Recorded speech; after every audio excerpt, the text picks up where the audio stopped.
Well, good morning from the West Coast, everybody. I guess good afternoon for our other guests, or soon to be afternoon. Um, Thank you for joining us. I'm Scott Olitsky. I'm the Chief Medical Officer for Cure HHT. We have with us today Dr. Ataya, who is the Center Director for our newest HHT, Cure HHT Center of Excellence at the University of Florida. We welcome him. He's also the Director for the Pulmonary Hypertension Center as well at the University of Florida in Gainesville.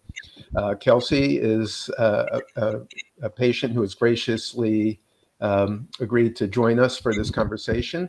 Um, this month is Pulmonary Hypertension Awareness Month, and because of the connection between HHT and pulmonary hypertension, we thought it would be a good opportunity to help raise awareness and also some of the issues that are faced by HHT patients who also have pulmonary hypertension and pulmonary arterial hypertension. So I'm very thankful for both of our guests to spend some time with us. And we'll take some questions as we go along as well. Um, I want to first allow our guests to introduce themselves. Dr. Taya, if you could tell us a little bit about yourself. And again, welcome to the HHT community. I know you've been seeing HHT patients for many years, but we're very excited to have a center in Florida now. And I know many of our the people in our community are excited that you have brought Center of Excellence to the state of Florida as well. So if you wouldn't mind giving us a brief introduction to yourself and your the dual hats you wear at the University of Florida with these two diseases. Absolutely. And thank you, Scott and Cure HHT for setting this up. I'm a faculty at the University of Florida. I've been here for a few years. And as you mentioned, we're a new Cure HHT Center of Excellence. And I also run the pulmonary hypertension program here at UF, and we see a large population of patients. And it was great, coming from a background of pulmonary hypertension, getting involved in HHT since some of these patients develop pulmonary hypertension, various forms of it, and it's a great opportunity and privilege for us to treat the population here in Florida who suffer from HHT. Thank you. Thank you again for joining us. Um, Kelsey, good morning. If you wouldn't mind taking a moment to introduce yourself and tell us a little bit about your journey with these two diseases. Yeah, not at all. Hi, I'm Kelsey. My pronouns are she, her, hers. I have been, I'm also a nurse, by the way. I just got certified this summer. I got my RN license. That's very exciting. Congratulations. Thank you. Congrats. So, I have had pulmonary hypertension, arterial hypertension since I was 11. So back in 2011, I had passed out at a fifth grade track meet. EMTs had to come and like make sure I was okay, run all their tests and stuff. I ended up getting referred to Children's Wisconsin in Milwaukee, Wisconsin, and I have been treated there at their pulmonary hypertension center ever since. My family on my dad's side has had a history of HHT, though it wasn't discovered until a couple decades ago, I believe. A lot of family members have had nosebleeds, like you all are very well aware, and some people in this live probably also have. Um, but it was never formally diagnosed until then. So my family has a big network and their own protocols at Freighter in the Medical College of Wisconsin, which is a center of excellence in Wisconsin. And I have been seen there since about 2018 for the HHT side of it as well. Um, I think it's generally well known among physicians who treat both diseases that these two diseases make it more complicated to treat both. And Dr. Tai, I wonder if you could tell us a little bit about those issues when you have a patient with both PH and HHT and how that might differ a little bit than a patient who only has pulmonary arterial hypertension and some of the challenges you face, and maybe we can ask Kelsey what her experience has been with some of those difficulties. Yeah, so pulmonary hypertension is a general term for just high blood pressure in the lungs. And in the context of HHT, it could be due to various different etiologies or causes. So in the HHT community, the more common form of PH is due to association with liver AVMs, where patients develop a what we call a high cardiac output heart failure state. Due to increase of return of blood to the right of the heart, they develop a passive form of pulmonary hypertension. And there's the more rare form of PH and HHT, which is very similar to what we see in the PH community with idiopathic and heritable PH, where patients do mostly having the HHT type 2 gene, the ALK1 gene, develop a vascular pulmonary artery vascular problem, muscles become tight, and the pressures and resistance in the lungs develop. And the symptoms of both these conditions overlap quite a bit: shortness of breath, palpitations, and the treatment of PAH in HHT, it follows more or less the same pathway of treatment we do in other forms of PAH. However, in the HHT community, we do have to take a more cautious approach to treating these patients, just because due to the problems we see with the nosebleeds, the anemia, these are the medications and the effects they have on them. And especially with pulmonary AVMs. So we have to take a slightly different approach and cautious approach to treating PAH and HHT. And are there certain drugs that you see affect PAH? I'm sorry, the HHT part of this combination more so than others?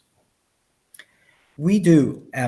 There's multiple FDA-approved drugs, and it keeps growing over the years for pulmonary arterial hypertension.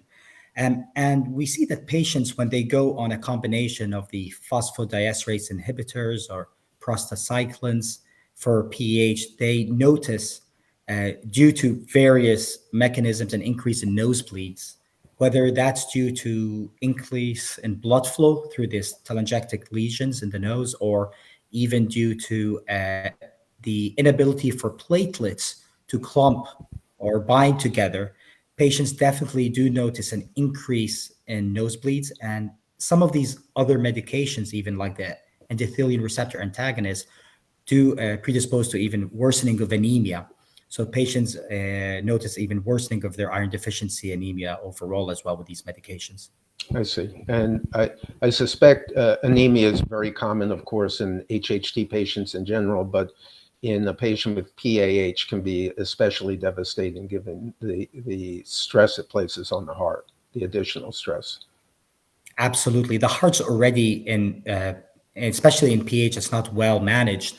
It's in a stressed state. It's the cardiac output is reduced, and it's anything such as anemia, arrhythmias, infections can have devastating effects on the heart, on the patient's state.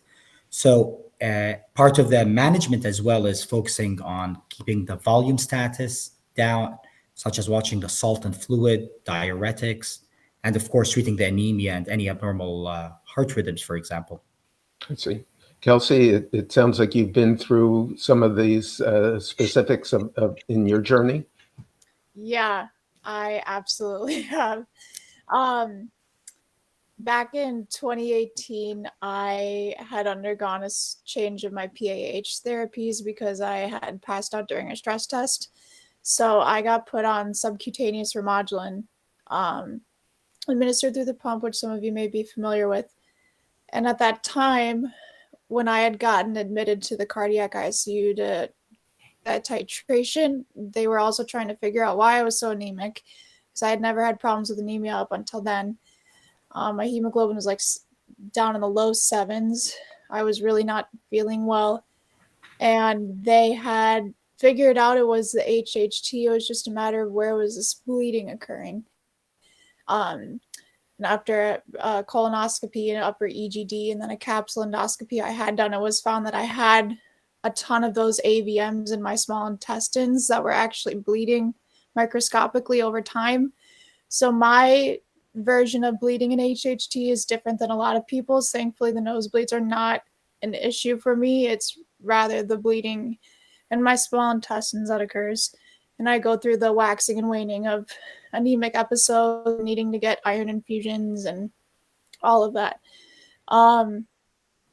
So that is something being worked on, but definitely as a PAH patient, everything is incredibly exacerbated when I get low in iron and hemoglobin, which sucks. And it wasn't until recently when I had started talking to Scott, actually, that I was made aware that a lot of these medications, excuse me, like the phosphodiesterase inhibitors and prostacyclins actually exacerbate bleeding. And I had been starting to get treated for the PAH long prior to the HHT. So we weren't going to stop therapies or anything, but that was actually kind of an eye-opening moment there as well. And Dr. Ataya, Kelsey mentioned that she had been diagnosed earlier with PAH before HHT. And I wonder what your experience is in that situation and situations that might be in reverse, an HHT patient who is undiagnosed with PAH for a period of time. What do you typically, is this common that somebody's diagnosed with one disease and then it takes a while to be diagnosed with the second disease? Yeah, Kelsey's story is not uncommon. Patients who don't know they have HHT and get diagnosed with PH at a younger age, just because it hasn't been brought to attention, maybe the family history, or we hear too frequently that patients just have some of these very intermittent mild nosebleeds before being diagnosed with PH. And it just so happened that when they went on PH therapy, maybe they've noticed them more, or they attribute the increase in nosebleeds to the medications because it's one of the side effects, or to the oxygen. If they're on high amount of oxygen, can dry out the nasal passages as well. So it may go unnoticed until there's a significant, profound anemia or a bleed or it's brought to the physician's attention that there's a family history of nosebleeds, for example, because we don't routinely, at least most centers don't routinely check for gene testing in PAH, but we do more frequently in HHT. So until it's brought to attention, usually no one puts the two together. So Kelsey, your story unfortunately is not, we hear it a bit too often in this specific population. And the opposite is some HHT patients who've been living with HHT, no diagnosis for years, and start exhibiting symptoms of shortness of breath and tiredness and malaise, and they attribute it to the HHT. It's just my nosebleeds, my anemia, and the delay in getting some of them may get delayed in being diagnosed with PAH, for example. The fortunate thing is when you do have HHT, you do routinely undergo echoes to evaluate for intrapulmonary shunting and pulmonary AVMs. So some of these patients get recognized earlier when the symptoms start based on the echoes, like perhaps there's something else going on. And echo is usually one of the best screening tools for pulmonary hypertension, but I got to stress, it's only a screening tool. The diagnosis can only be made by a right heart catheterization, which is the gold standard to make the diagnosis and differentiate PAH from high output cardiac failure. Yeah, thank you for making that point. I know in the PAH community, I see many times people are talking about their diagnosis based upon an echo. And as you said, the right heart catheterization is really the gold standard to make the diagnosis and to differentiate what type of pulmonary hypertension you actually have. I want to say hello to everybody who's joining us from Puerto Rico and Cape Town, Louisiana. Carol mentions that she has very few nosebleeds, but has been diagnosed for 7 years. And it sounds like Kelsey, has her bleeding mainly GI, which is not uncommon. And I do see on social media many patients talking about in the pulmonary arterial hypertension community, I have nosebleeds and it's the oxygen. And a few times I know some of those patients ultimately are diagnosed with HHT. And you had mentioned in type 2 or ALK1 or ACVRL1 mutation, these are the patients that typically are at higher risk to develop compared to those with endocrine, correct? That's correct. And in both forms of pulmonary hypertension, we see ALK1 patients are more likely to, up to 75% develop liver AVM. So they're more likely to develop symptomatic high output heart failure. But they are also the population that usually gets pulmonary arterial hypertension. And there has been reports, very few, like a handful of reports of people with HHT type 1, Angelin gene developing PAH. But as you mentioned, it's predominantly the HHT type 2, the ALK1 patient population.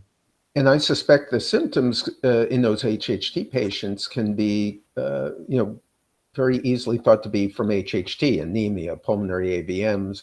So many patients may not recognize that these symptoms may be from something other than their HHT itself. Exactly. I mean, the symptoms are just so non-specific. Feeling tired, short of breath, which could be, as you said, the pulmonary AVM, could be the pulmonary hypertension, feeling your heart racing. There's a lot of overlap, and sometimes that's why in the absence of active screening for HHT, patients go undiagnosed for a while before someone recognizes that this could be pulmonary hypertension. And I know this comes up a lot in the PAH community, in those patients who suffer from anemia. I don't know if this has been part of Kelsey's journey, but medications to try and decrease bleeding, tranexamic acid, things like that. And of course, I'm sure nowadays the question of Avastin comes up. So I don't know if that's been part of your journey, Kelsey. Yeah, so one thing before I talk about that is, like Dr. Taya was talking about, my hypertension was initially idiopathic, like came out of nowhere, no idea why, didn't have symptoms prior. I was running around like an 8-year-old, whatever. So it wasn't until 2018, which is what, 7 years later, that linkage was made. A genetic counselor actually looked back at my genetic testing with the HHT and put the two together. And just because the odds are so rare, it was, like hard to believe, but it happened. As far as treatment for HHT, it was only recently in the last few months I started birth control, which I found out is first line for women with HHT. That has been a big help so far. My numbers have been going up, my CBC, hemoglobin, my ferritin as well. Avastin is something we want to consider. However, just because of how severe my PAH has gotten, we're not really sure why it's gotten worse. And then I had a bleeding episode from my lungs back in August, and I had to get hospitalized and get those bleeding spots coiled too. Avastin is not currently an option for me just because I'm undergoing evaluation for lung transplant. However, that is something that post-transplant we definitely want to consider because we don't want to interfere with any healing with the new lungs. As far as the pulmonary AVMs go, like a lot of HHT patients, I've done the routine testing, the brain MRI, the cardiac MRI, the bubble echoes, all of that. My echo on my lungs, when they did the bubble one a couple years ago, looked clean. But when they did a CT scan this summer, they found that there was a lot of diffuse AVMs in my lungs. And then those bleeding spots, they can't even differentiate if they're collateral blood flow created from the worsening of the PAH and the hypoxia or the lack of oxygen, or if it's, excuse me, the actual AVMs themselves. So just like with, again, what Dr. Tai was talking about with overlap of symptoms, like that is like my symptoms have been very like nondescript, shortness of breath, needing to stop, feeling tired, having to take naps, that kind of thing. So irregardless of the cause of those bleeding spots, like it's really hard to tell like what the cause was. Mm-hmm. So just an interesting note I wanted to throw out there. Oh, thank you. Dr. Tai, what therapies do you discuss with patients? I know that there's some concern about Avastin in pulmonary arterial hypertension patients. Do you have a kind of a routine, or what type of therapies are on the table for patients who are going through this? I mean, not every patient will have their own unique journey and treatment pathway, as you all very well know. And we work with patients to see, based on their risk factors, whether stuff like tranexamic acid or Avastin or other therapies may benefit, or even enrollment in clinical trials. Um, but it all depends on what the risk factors are. For example, patients with pulmonary AVMs or cerebral AVMs may or may not be candidates for certain therapies. And of course, going back to Kelsey's story, is having, in addition to her PH, that pulmonary AVMs do complicate a lot of the treatment course that we can offer patients. And of course, if you're undergoing an evaluation for any sort, whether it's lung or liver transplant, Avastin does reduce wound healing and may be a limitation to treat patients with in anticipation of transplantation. Mm.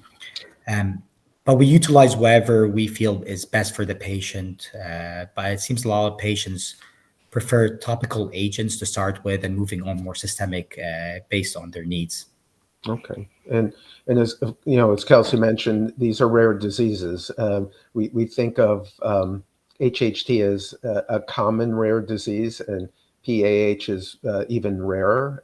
And the combination of these, I think studies show about 1% of HHT or ALK1 patients develop PH. So we're really talking about small numbers, but some, as we've highlighted this morning, some difficult issues that need to be addressed in many patients. I don't want to not talk about pulmonary hypertension in general. I know you already did, but as you mentioned, this is by far the vast majority of patients with HHT who develop pulmonary hypertension, and I know you touched on the cause. What should patients be doing to look out for potential pulmonary hypertension if they have HHT? What are the screening tests that you typically recommend? And when should patients be thinking about these screening tests? All patients should recognize that, obviously, it's, even though it's rare, it's a risk. And following at a dedicated HHT center, with providers that are aware to keep a eye out, not just for the evidence of shunting on echo, but anything that may suggest a elevated pressures or dysfunctional RV on echo, or a high cardiac output state. Patient's perspective is a change in their shortness of breath, leg swelling, the increase in fatigue, again, which could all be attributed to anemia or other HHT symptoms. But patients are noticing these symptoms of lightheadedness, or feeling that they're going to faint, or actually do faint. And these are a telltale sign that the heart is struggling, and especially in the context of pulmonary hypertension. And any patient who has any concerns of, obviously, if their symptoms are out proportion to what they're experiencing from anemia, addressing it with their physician in order to work together, figure out if pulmonary hypertension is playing a role or not, and contributing to their symptoms. And of course, the new international guidelines talk about screening for liver AVMs, which is new in the guidelines. And those patients, if they are diagnosed with liver AVMs, should have, I guess, routine or periodic echoes, making sure that they are not developing some of the complications associated with those high output failure, pulmonary hypertension. Obviously, is that something that you see more centers will be doing, given those recommendations? Absolutely. We routinely screen all patients with HHT with a liver ultrasound, as well as a bubble echo. Most patients with liver AVMs are asymptomatic. They doesn't bother them much. And we indirectly look at the effects on the heart and lungs by doing the echo. So by following that and obviously monitoring their symptoms, we keep track to make sure if they develop anything may suggest that they may have pulmonary hypertension. And based on the echocardiogram findings, we proceed with a heart cath because we have to determine whether it's PAH or a high cardiac output state, because the treatment for either of these conditions is vastly different. For high cardiac output failure, Avastin seems to be playing a bigger role in reversing some of those findings, and in rarely some of those patients may need a liver transplant, such as in Kelsey's case. PH therapy may be needed for PAH treatment, and in the more extreme circumstances, a lung transplant may be required. So the treatment for both these is important, and no patient should be just managed based on an echocardiogram alone.